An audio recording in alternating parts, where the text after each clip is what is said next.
అయితే ఈరోజు fish curry and fish fry చేద్దామని అయితే ఫిక్స్ అయ్యామన్నమాట. దాంతా చేస్తుంది కూడా మా అమ్మ వాళ్ళ ఇంటి దగ్గరే. మేము అమ్మ వాళ్ళ ఇంటికి వెళ్ళినప్పుడు చేసుకున్నవి ఇవన్నీ. మేమైతే మార్నింగ్ చికెన్ అయితే తెచ్చుకున్నాము. మా చిన్నోడి వల్ల అది మాడిపోయింది. సో ఇంకా ఆఫ్టర్నూన్ ఫిష్ అయితే తెచ్చారు. అది మంచిగా కడిగేసుకొని అయితే దాన్ని మొత్తం మసాలా అయితే కలిపేసుకుంటున్నాము. నేను చెప్పాలంటే నాకు ఫిష్ కర్రీ కానీ ఫిష్ ఫ్రై కానీ ఏదీ రాదు. ఎందుకంటే మనకి ఇష్టం ఉండదు కాబట్టి పెద్దగా అవి వండడానికి ఇంట్రెస్ట్ పెట్టాను. అంతే కదా, మనం తింటేనే ఏదైనా ఇష్టంగా చేస్తాం. తినని దాన్ని ఇష్టంగా చేయాలంటే నా వల్ల కాదు. కానీ ఫిష్ మొత్తానికి తినకుండా అయితే ఉండను.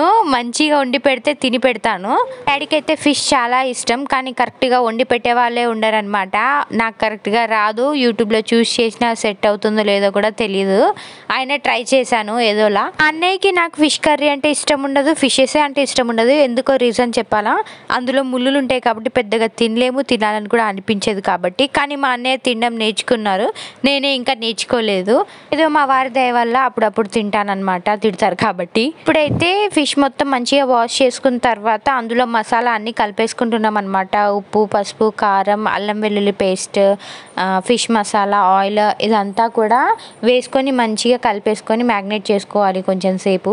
ఆ ఫిష్ మంచిగా మ్యాగ్నేట్ అయ్యే ముందు మనం ఇంకా ఒక 2 ఆనియన్స్, 2 టమాటాలు అవన్నీ కూడా కట్ చేసి ఆయిల్లో ఫ్రై చేసుకొని పెట్టేసుకోవాలి. అవన్నీ కూడా మిక్సీ పట్టి అయితే పెట్టేసుకోవాలి.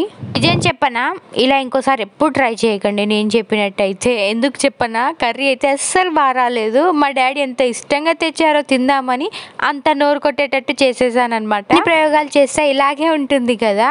ఇంకా మా వాళ్ళు ఏం చెప్పలేక తినేశారు అనుకోండి. ఎందుకంటే ఏదైనా చెప్తే నేను ఫీల్ అవుతానని తెలుసు వాళ్ళకి. నన్ను హర్ట్ చేయడం ఎందుకని తినేశారు. ఏదో బాగుంది బాగుంది అన్నారు అందరు, కానీ అసలు బాగాలేదు అది.